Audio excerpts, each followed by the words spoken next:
welcome to another edition of Mississippi Stories. I'm your host, Marshall Ramsey, editor-at-large at Mississippi Today. And of course, health is a big topic these days for obvious reasons. And I'm very glad to have our guest on today who knows a little bit about healthy living. She is Sandra Shelson. She's the executive director of Partnership for a Healthy Mississippi, a role that you've had, let me guess if I can do the math right in my head, about 17 years now. Absolutely. That kind of blows my mind a little bit because I remember when you got the job. Well, I have a dim recollection of when I got the job, but yeah, it has been a hot minute now. It's been very quick. It's gone by fast. And like I said, I joked the other day, it's about the last thing remaining from the tobacco settlement, I think, because the money kind of went away. But That did happen. The health department still receives some of the money from the original settlement after the lawsuit, but that's a story for another day. That's a story for another day. Y'all have done some great work though, and I wanted to get you on just to have you talk about it. We'll talk about you too, because you've had a pretty interesting life, and I think it's kind of neat to see how you went from you were in the law, you worked for the attorney general, but then you got into where you were actually on the front end of things, being able to help kids. And y'all have done some really interesting programs, and I want you to talk about the programs today as well. You were born in Shreveport, Louisiana. Yeah. You weren't there you were there whopping 18 months. So needless to say, your accent is not Shreveportian or whatever. I didn't know Shreveport had an accent, but I'm going to take your word for it. Yeah, I don't think they do, but you weren't there long enough to get one. You moved to Jackson, you grew up here, and then you moved out to Rankin County. Finished out there in high school, and then I lived outside Mississippi for 9 years. I lived in Virginia, Illinois, and Pennsylvania before the only child in me got pulled back in. My mom and dad, when you coming home? When you coming home? So. I was going to ask about that because, there's so much talk about brain drain. You were probably a classic example of that, where you decided you were going to go out of state school. You never probably ever come back. You went to University of Illinois, didn't you? College of Law? Yeah, to law school. Yeah. Yeah. And then, but you came back, like you said, mom and dad drew you back in. I think that's a very classic Mississippi story, isn't it? Yeah, I think so too. And also I had moved, I was maturing enough that I was getting married, and I was, planning to have children. I wanted my children to have a close relationship with their grandparents. Yeah. And my husband's from Michigan, and his family was scattered all over. So this was sort of that central place for us to come. And, there are days I think, what was I thinking? But most days I think, this is a great place to live. This is a great place to raise your family.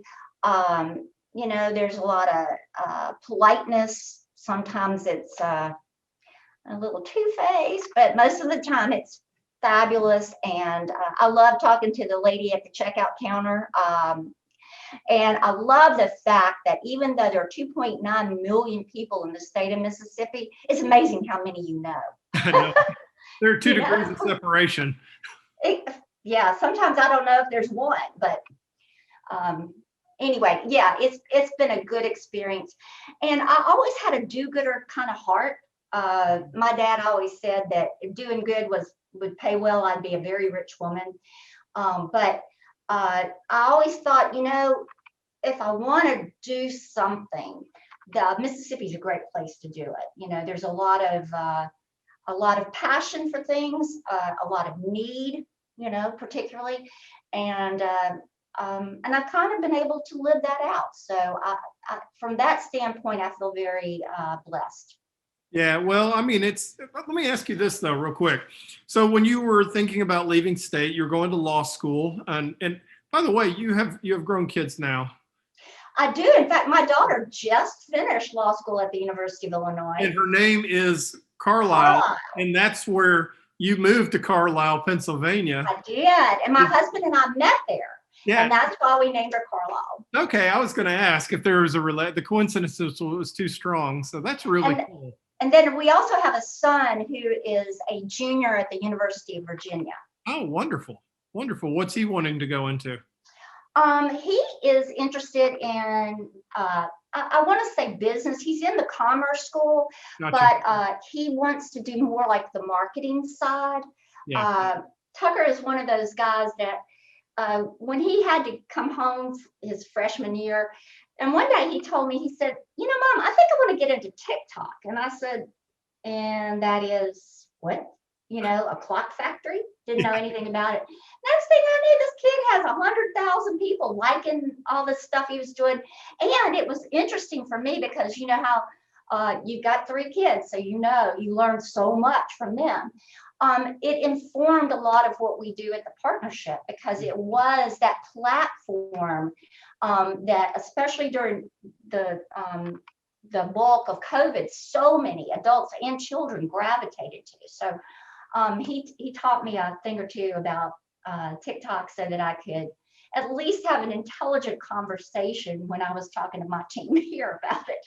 Well, I mean, that's so true. I don't want to get too far ahead of ourselves on this, but yeah, if you can't communicate with the youth of Mississippi, then really what you're doing is basically not going to work. And so that is really important, being able to know. I remember I taught a college class a couple of years ago, and the first thing they told me was, don't use 80s movies references.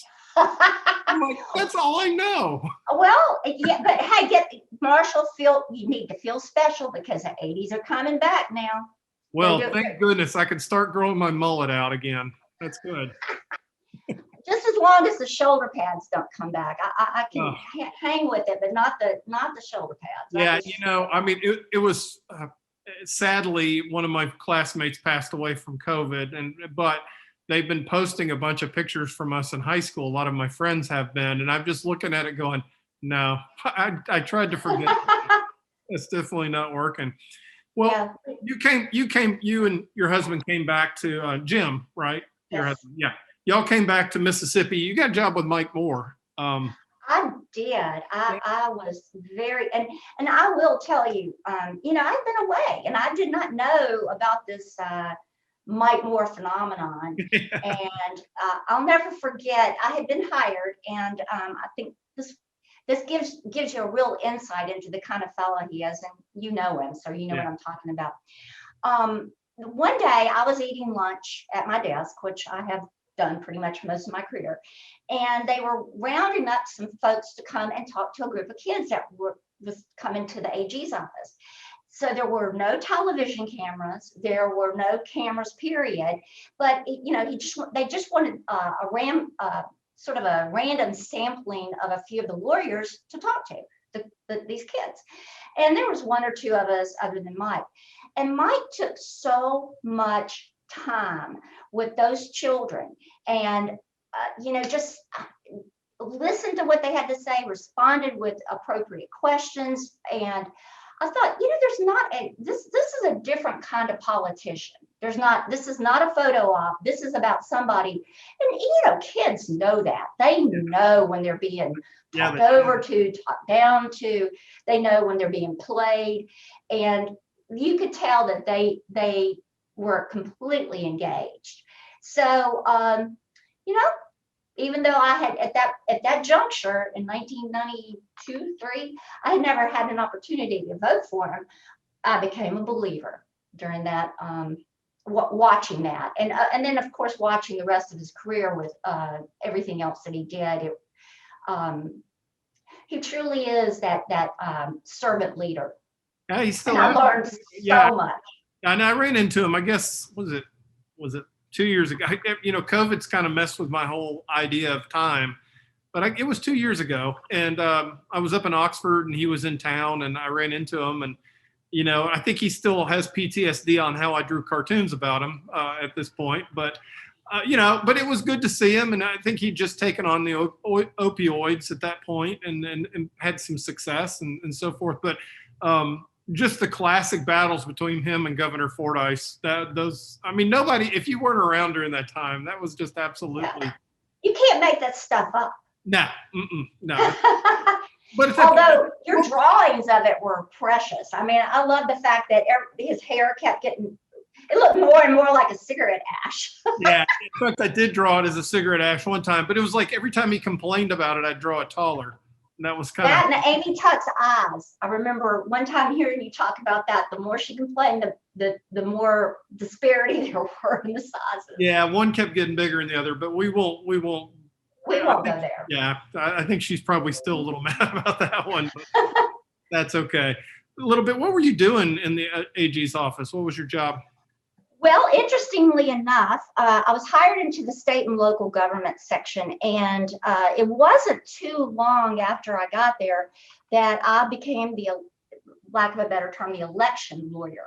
Okay. And that role had several components to it. First of all, I had to go around the state and educate election commissioners and circuit clerks on election law. Yeah. And then at that time, Mississippi was still under what they call the Voting Rights Act pre-clearance. And that means if we changed anything about election law in Mississippi, we had to submit that law to the Justice Department for approval. And, you know, it was one of those things where I always kind of felt that the default was we had to prove our innocence, that this was not, in fact, you know, intended for some nefarious purpose, that it was truly, like, I'll give you even innocent laws like trying to raise the salary of an elected official. That would have to get pre-cleared as well. Yeah. And I really liked the role. I got to meet so many great people. I went to every corner of Mississippi that I'd never been to before. And I truly enjoyed getting to know these people, feeling like I was making a little bit of a difference, you know, when it comes to making sure that all the officials had the information that they needed so that we could have fair elections. But it was a lot of fun. And I served on the Opinions Committee, which a lot of people may not know that in the Attorney General's office, officials from across the state in all different capacities can ask a question of the Attorney General's office, and lawyers write up an answer. And then they are reviewed by the Opinions Committee. And then if the draft, if you will, is approved, then it goes out to the official.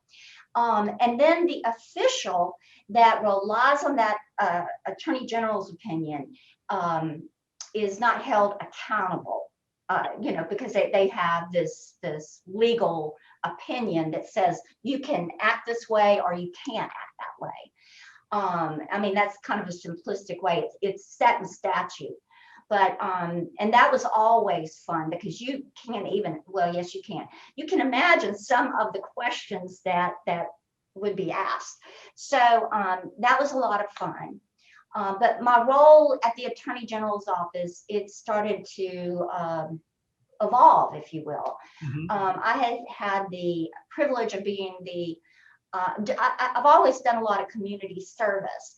And I was privileged to be the president of the Junior League of Jackson way back when. And because of all of that, and this was after when Mike was kind of transitioning from a total focus on, you know, well, not total, but a major focus on the tobacco lawsuit. It had been right after Luke Woodham, you know, the Pearl mass shooting. And he was also the incoming president of the National Association of Attorneys General. As a result of that role, he got to pick sort of a focus for all the AGs. And because that had just happened, we were, you know, looking at ways to address youth violence. And in the pendency, when we were bringing these attorneys general to Mississippi, Columbine happened. So you can imagine sort of how all of that shook out. And the Ken Salazar, who was the newly elected Attorney General of Colorado, I mean, that it happened on his just, you know, few months in role. So, you know, it was to bring these folks together to address youth violence. and what are the root causes of it. So because we were doing it on a national level, Mike wanted the Attorney General's office to take a role in doing this at the state level. So we convened in all the regions of the state these days when we would go into a community and we would meet with school officials, we would meet with the civic organizations, we would meet with the local and the law enforcement. And then the culmination would be a town hall meeting where everybody could come together and talk about what is missing, what do our kids need, why are these things happening. And after all of that, we produced a report. And some of the findings were the kids needed something to do. You know, for those of us who've been in the Jackson area, it seems like there's always plenty to do. But if you're in a very rural area where there's not a mall to go to, and there's not there's not concerts coming in, something to do was a big deal. They needed somebody to look after them or know what was going on with them between the hours of 4 and 7. Everybody thought the prime time for crime would have been, in the late hours, but the prime time for youth crime was in that time post school and before parents got home. And everybody needed a friend. Somebody you got to have a mentor. You got to have somebody in your life. And so as a result of all of that, the Attorney General's office with Mike at the lead, we started the first statewide Big Brothers Big Sisters program. There were Big Brothers Big Sisters program all over the country, but this was the first one that was going to be statewide. And then he also said that he wanted to double the number of boys and girls clubs in the state. And then, just really being receptive to youth court judges and youth court personnel to help continue to identify. So that's where my role kind of came in, is I was put in charge of a brand new division called the Children's Division.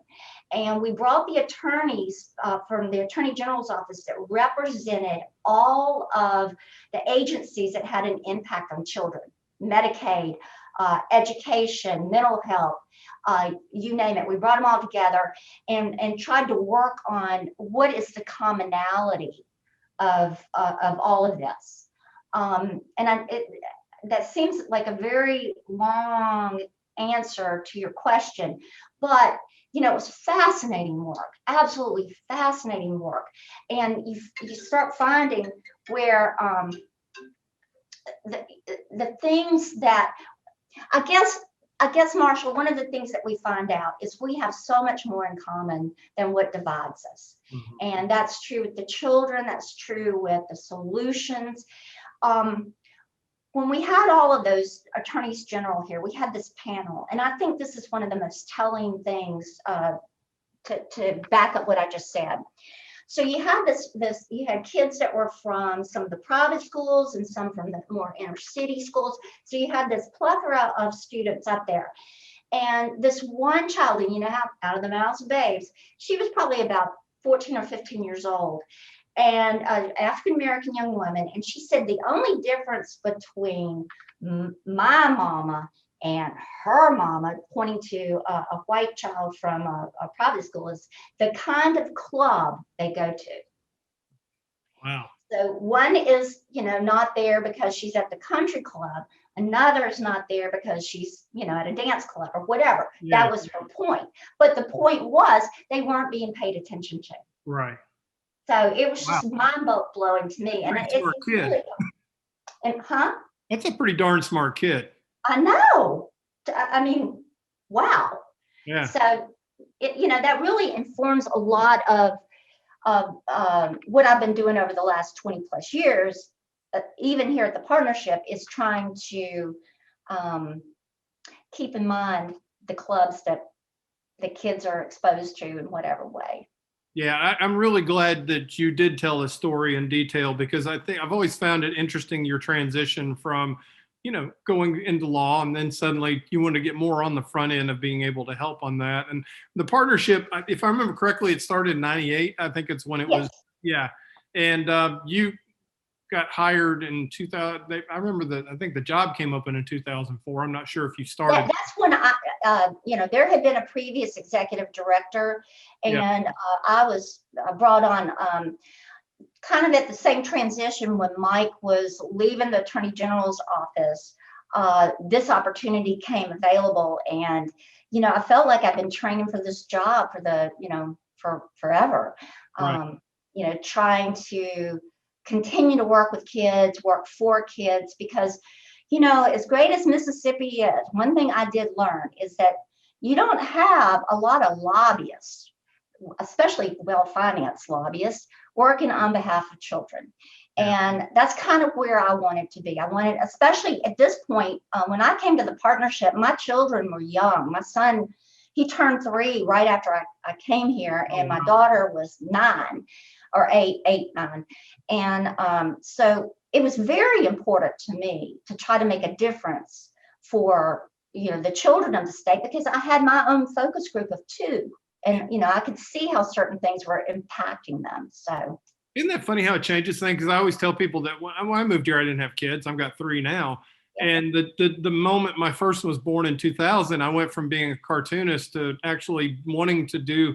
I started caring about what happened in the state because it was for them. I worried about the state they were growing up in. It totally changes your perspective on that. What was the initial focus of the partnership? Was tobacco, wasn't it? That was obviously. Right. That was, and talk about that, because just looking, I've got the numbers written here from y'all's website, but I trust they're true. So the Mississippi high school smoking rate in 1999, and this just blew me away. 1 out of 3 kids. That's 32.5% smoke. Right. And middle school, and this really blows me away, was 23%, which is unbelievable. It's mind-boggling. In 2017, the last numbers that y'all had, 7.2% in high school and 1.5% in middle school. So that's quite a bit of progress. Obviously the world has changed in the views toward tobacco, but you got to give credit where credit's due. I think your work actually paid off. Well, okay. So, the partnership started the funding was from the tobacco lawsuit. So it made sense that it was a tobacco focus. Right. And we wanted to do something statewide. We wanted to address those numbers that you were talking about. Yeah. And I think something that you will see as we continue this conversation is there are 2 areas where the partnership has always focused a lot of attention, and that's on kids, youth and children, and then on policy. Yeah. Because you can't, there's one thing to change down here, but if you really want systemic change, you got to change it up here. Yeah. And you got to work together so that you can meet halfway. So with that, we brought in this behavioral scientist named Dr. Rapai, and he studied, he came up with the behavioral theory that, and you're a dad of 3, so you'll know exactly what I'm talking about. When when kids are young, say up to 11, 12, they are in what they call the age of reason. They're very black and white. This is the consequence. They love to teach up. They get something at school, they love to come home and tell you about it. So that's when the RAT program was found. Reject all tobacco, our little purple rat parents. Mm-hmm. And the tagline is, you better tell somebody.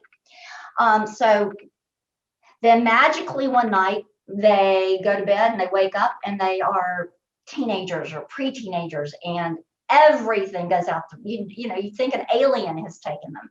So all of that way of doing or messaging to them is completely changed. So what you're left with then is the age of rebellion. And the thing about teenagers is, while they want their individuality, they want to be unique, but they want to be just like everybody else. So it's that frontal lobe, we all know it does not gel until at least. Yeah. So you have to change all of the messaging, and I don't mean so much the bulk of, the actual message. You have to change the delivery mechanism. Yeah. So, for example, you might say smoking is bad for you. You don't need to do that. And a 6-year-old or a 7-year-old receives it differently. If you say that to a teenager, they are going to say, "Where can I get my hands on it?" Right. When can I start smoking? Yeah. And you don't want to portray it as an adult behavior, because what do they all want to be? Adults. Adults. So, having done that, we were, and the other thing that we found out is that you've got to be where they are. So you got to keep in mind, let's not think 2021, let's think 1999, 2000. Where are kids? Well, we know they're in school. That remains true. They are out in the community. They are, a lot of times they're in church, faith-based organizations. They were watching television. Whoa. Yeah.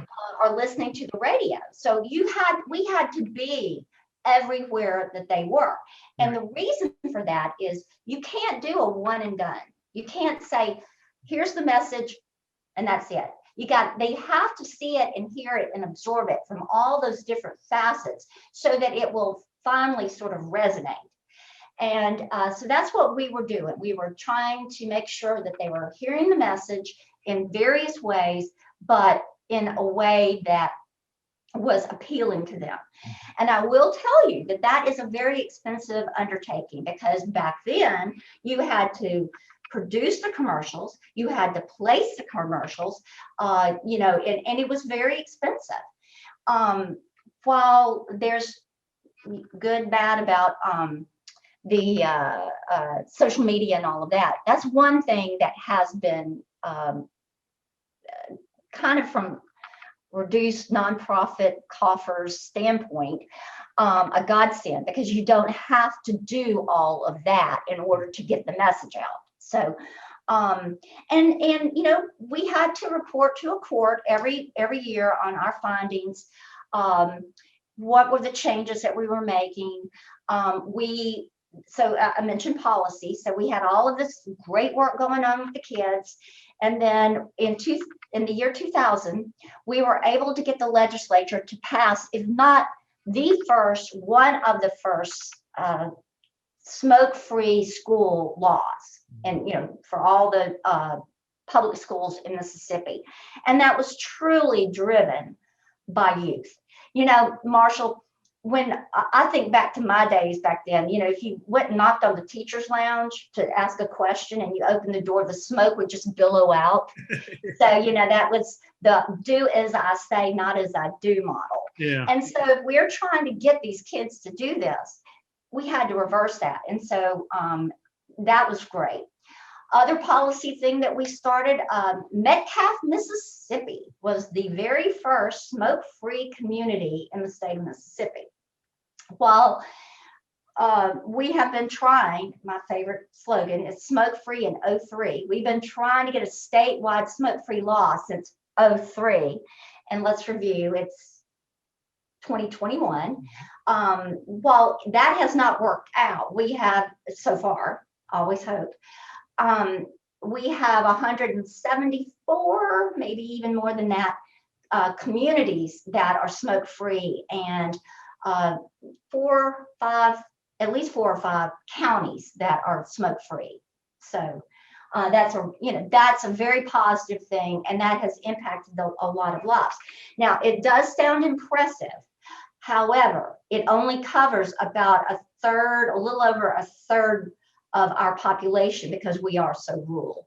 But you gotta keep hope alive.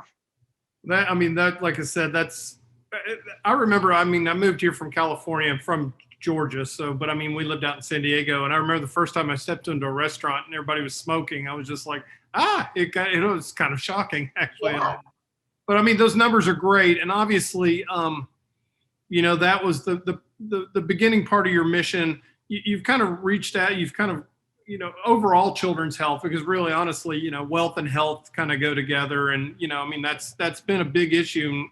If you can catch kids early to think about what they're eating and so forth. And I know y'all have really done a lot of work with the obesity epidemic in Mississippi. Tell me a little bit about that. Well, it's been probably 12 years ago or so. The obviously we had that all the death and disease that was related to tobacco, but the diabetes rate and some of the other health conditions that are related to obesity became sort of front and center. And just as you said, it is so much easier to start a good habit or prevent a bad habit than it is to change a bad habit. If anybody's ever had to, whatever it is, I'm always a struggling give up my Diet Coke person. But, we all have things like that, but it's so much harder to do. So if we can inform our youngest learners with good habits on the front end, then those long-term health consequences that the state is always dealing with would be mitigated. So the first one we did was with the obesity. We started looking at good nutritious food, the need for exercise. And one of the places that we found was a good resource for us were the schools. And the Healthy Students Act of 2007 is one of the best in the country. And as part of that, it took out the vending machines. It made a difference in the lunchroom, the food that was being served. It increased the amount of time. It said that every K through 8th grade student had to have 150 minutes of physical activity every week. I've been doing this a long time, and I have gone out and I have heard repeatedly, what the problem is? The problem is that we took PE out of the schools. And actually we didn't. We codified PE in the schools. But anyway, that does not always mean that the resources are in place, to see it through. But it also established this thing called the School Health Council. And I think it's one of the sort of best kept secrets, but a very impactful tool that's available to us in Mississippi. Every single school, not school district, but every single school is mandated, shall have a school health council. And the school health council, it's enumerated who should serve on it. And it's obviously school administrators, a school nurse if you've got them, the food service director, on and on. And so they are supposed to do an assessment. There is a CDC tool called the School Health Index. That's one. It's the best, but use that and assess the overall health of your school. And that could be whether you've got, they're modules. So do you have adequate physical activity, activity equipment, whatever it may be. So we were able to utilize that to try to put some things into the schools. And then there's been sort of an evolution as we've done that. So one of the things that we did with the school health councils is we would help them because it is an unfunded mandate. It is, when you look at the school health index, it looks like an elephant. And so somebody needed to show you how to eat it one bite at a time. Right. And, and walk through it. So we had some funding from at first the health department and then from the Kellogg Foundation to work with various school health councils to get them operational. And it really made such a difference in those schools. Of course, enter COVID and things have had to be totally different. But as we were doing all of this, some of the other issues that came across, you said something that's so true. So many of the problems that we're dealing with, even so much of the obesity epidemic, is it's about poverty. Yeah. And it's kind of mind blowing, and sometimes it can be hard to get your mind around the fact that how can you be hungry and obese? How does that occupy the same space? Well, it's because poverty drives you to food insecurity, which means that you eat when you get as an opportunity. And if you don't have the means, most of the time, the food that you're going to be eating is high calorie, high salt, high sugar, high fat. And if you are trying to feed your family, you're going to get as much food as you possibly can for what your resources are. So trying to kind of get people's mind around it. Another thing that when we first took this on, I had one of those I've had several aha moments here lately, but one was, obesity is about pushing yourself away from the table and getting out and exercising. Well, I just explained that idea of food insecurity by being impoverished. The other aspect of that is, how can you go out and, maybe you can't afford a gym. And then, well, why don't you just walk around the block? There's no street light. There's no sidewalk. There are dogs that are yapping at you. Or you are worried about the gunshots that you hear in your neighborhood, letting your children out. So all of these things have to be taken into consideration. And Marshall, we had so much pushback on the whole idea of we don't want to be a nanny state. Yeah. Here's the thing. This is not about being a nanny state. This is about providing choices. And if you live in a community where those things are happening, you don't have a choice to do a healthy activity. You have had that taken away from you. So government's role in this, to me, is to provide access to a healthy choice. Let's make the healthy choice the easy choice. And so that's been a lot of the work that we've done with that. Another aha moment around food, and this is again, so we have a high rate of free and reduced lunch recipients in Mississippi. All right, they graduate from high school, and we want them to go on. They may get a Pell Grant to pay for being able to go to school, but guess what? Pell Grants don't help with food. So if you, just to interrupt for 2 seconds on that, I didn't really realize that was as big a problem as it was until I used to MC the Give Awards for the Governor Initiative for Volunteer Excellence. And there was a young lady and I forgot which college is that, but she basically set up a food pantry for the kids in college. And I'm thinking, wait a minute, I thought all kids went to college and got the fancy food plan and all that. They don't. And you're right. There is a huge problem with hunger on college campuses. And so that's one of the things that we've done is help bring together college campuses that are doing that with college campuses that want to do it so that they can share best practices. And, none of them look exactly alike. A community met with a community college, and the president of that school, not going to name names, but he said that they had to call an ambulance, the week before because a kid was so hungry that he had fainted. Wow. And, that they are having to make the choice between eating and buying textbooks. Right. You've got, and I will say this is not a problem that is Mississippi's alone. Right. There is a national problem with this because we don't think through. If I had my druthers and other than winning the lottery, I would love to see that if a kid is on free and reduced lunch, and that kid graduates from high school and is able to get in and attend school, that the same criteria would be used. That those dollars, those free and reduced school lunch dollars, would follow that kid through college. And it's a good plan because you're going to sell more food. People could like this. This could be about making money. Let's face it, that's the American way.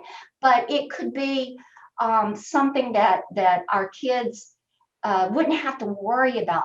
We want them to succeed. We want them to come back and be able to be good, strong taxpayers. So if you are hungry, and I know that that's kind of a loose term sometimes because I can think I'm hungry when I'm really not. But if you are truly hungry and you don't know when you're going to eat your next meal, it's hard to pay attention. Yeah. Yeah, it makes a big difference. Y'all recently got a really nice grant too, didn't you, to help fund that effort? Yes, from the Zone, which is Yeah. the National Jewish Health Alliance. And they have just been wonderful about seeing this need and trying to help us. And from a nonprofit standpoint, you always love it when somebody reaches out to you. Yeah, And exactly. so we were very fortunate to be able to continue that work. And we've been working with communities for farmers markets. Yeah.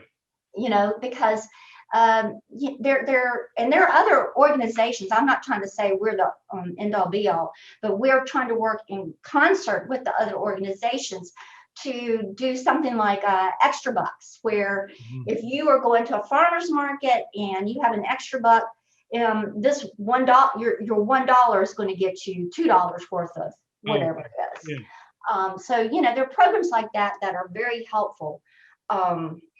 With trying to address some of these. And that's, I mean, y'all are really into collaboration. You work with a lot of different groups. Tell us some of the other groups that you've teamed up with to be able to do some things. Well, so obviously with tobacco, you got your usual suspects: Heart Association, Lung Association, the Cancer Society, and then various other organizations. We've been lucky to work with the Mississippi Medical Association, the School Nurses Association. So all of those kind of organizations. Then we've been able to work with the college campuses, with the hunger relief. We have had another group. It was a brother and sister team, Hartwell and Wilson Furr. And Wilson is going to be a star on the PGA Tour one day. And he and his sister founded the Just Have a Ball program, and it outgrew their garage, so they came to us with it. And the whole idea is to get playground equipment into the hands of kids. So we go in, we get we do a high energy presentation where we're talk about how many calories, how much sugar, and the need to be physically active. And then every kid gets a playground ball or some other form of playground equipment. And for some of us that might not seem like a big deal. But one of the earlier presentations that we did, the staff person was looking out the window and she saw these 3 or 4 little boys, and they didn't have a ball that they were throwing. They were throwing an old shoe like a football. Wow. Now that will bring you to your knees. Yeah. So that is kind of the need for that. So that's been a collaboration where we've had different funders who have helped us with that: United Healthcare, Avocare, Continental Tire. All of them have been thinking this is a good program and let's do something to help our community. Others, I would be remiss if I didn't give a big shout out to the Mississippi State Department of Health. They have been great partners. They have been leaders. We're very fortunate to get to work with them. And the other State Department of Education, you name it. There is no partner that we think should, the Grocers Association, the State Department of Agriculture, you name it. I mean, I think there is a reason that the name of our organization is the Partnership for a Healthy Mississippi, because we really believe that you can't do anything by yourself. You have to do it in concert with everybody else. You've obviously in the last couple of years now, the COVID-19 has come upon the scene, and y'all jumped into that fight too, and I think you're doing some very interesting ways of being able to help change minds, hopefully, toward doing some good practices to help knock back this pandemic a little bit. What are some of the efforts that y'all have been in the middle of? Well, one of the first things we did, going back to tobacco, was trying to find creative ways to keep kids engaged, even though they were all having to go home. We had a virtual prom because they all were missing their prom. That was a lot of fun. So different things like that. But specifically with COVID, we've been trying to address it in the usual way, which is with the voices of the kids. We are letting them help us message to their peer group, teach up to their families. And we've got some billboards coming out. We do lots and lots and lots of social media on it. And we've got a new undertaking that we haven't quite kicked off yet, but hopefully you'll be the first to know, Marshall. Okay. And it's the help that we all need in trying to dispel myths. Mm-hmm. When you've got people who are willing to take a horse pill rather than get a vaccine, then we've got some misinformation. We've got some work to do. People thinking that it will change their DNA, that it will affect their fertility, that the disease itself is not real.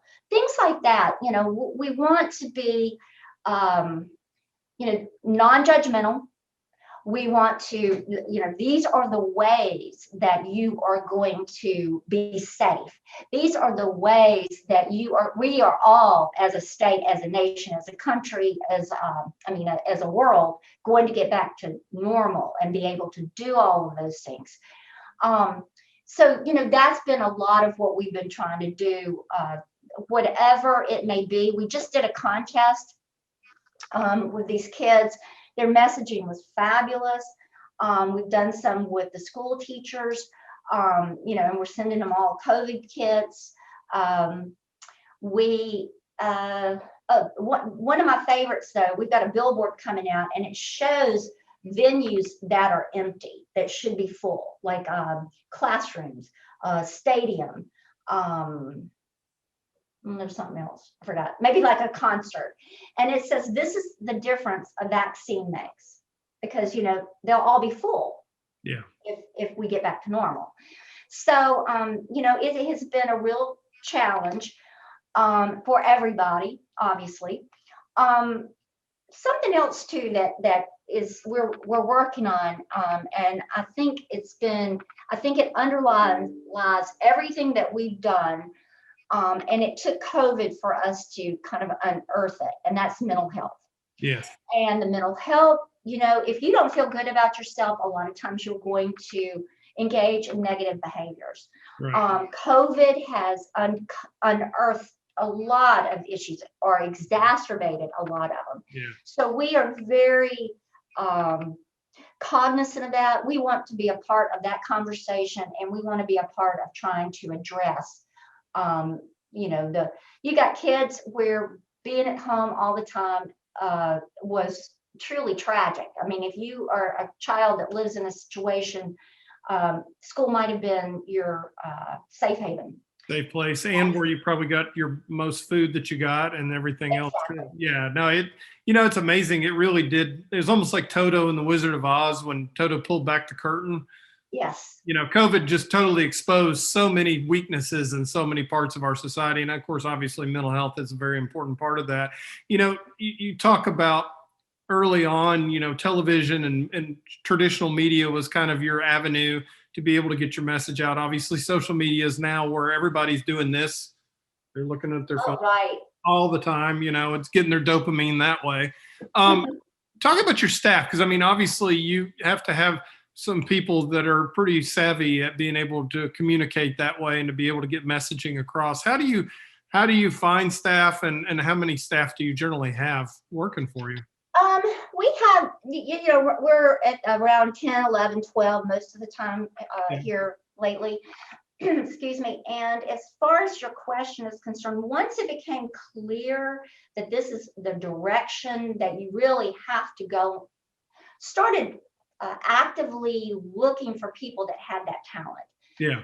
One of the things that we do at the partnership when we're hiring someone is, you obviously have your first interview, and here's your name and your credentials and all of that.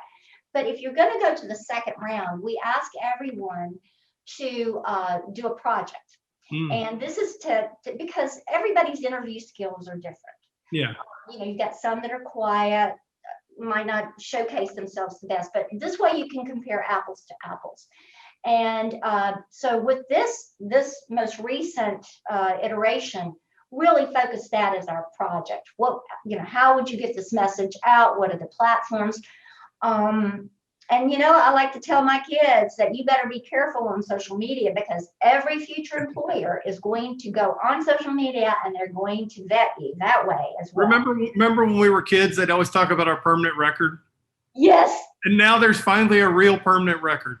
Oh, yeah. Only it's the things that are on it are a lot worse than what was the potential of the permanent record. Skipping school versus the dancing on the table with spring break. I did that this year. Oh, what's wrong with that? No, just kidding. Well. No, I understand though, but no, that is a great idea though, to be able to get people to actually produce something and to get a feel for what they can do and so forth on that. Well, Sandra, I'm very considerate of your time. Don't want to go take too much of it, but is there anything that I've missed on what y'all are doing? Because like I said, it's kind of neat seeing how y'all branched out and grown, but at the end of the day, all those threads come back together, because all the problems that we see later on in life kind of lead to the choices that we make at an early age. I think the only thing I'd probably like to say is kind of circle back to the whole idea that if we would pay attention on the front end, in a state where we have our resources, our financial resources are so stretched, and it costs so much more money and we're having this conversation with COVID. It costs so much more money to be hospitalized than it does to wear a mask. It costs so much more money to,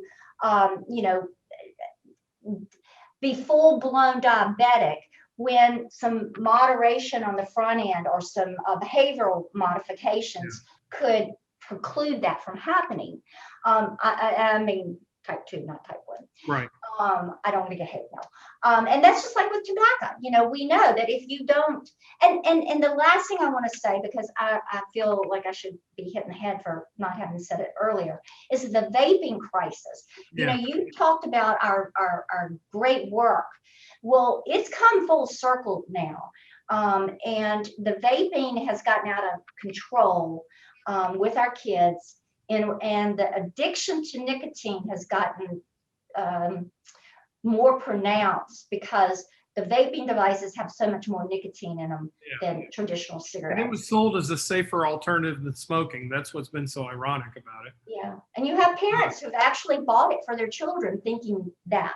So, prevention is what do they say? An ounce of prevention is worth a pound of cure, and that is a very apt saying for the work that we do. Well, thank you for keeping on and pounding for a cure. That's kind of what y'all are doing. You've been beating the drum for a while, and like I said, the statistics are showing that y'all are making a dent and making a difference on that. And it's just good to be able to sit down and visit with you. You too, Marshall. So thank you so much, and look forward to seeing what the partnership's up to next. Me too. I'm about to say, you should probably know, but. Well, I like to keep anyway. it all a surprise. Well, take care and thank you again. Okay, thanks. Thank you for watching this episode of Mississippi Stories. Make sure to subscribe to the Mississippi Today YouTube channel and click the bell to be notified every time a new video uploads.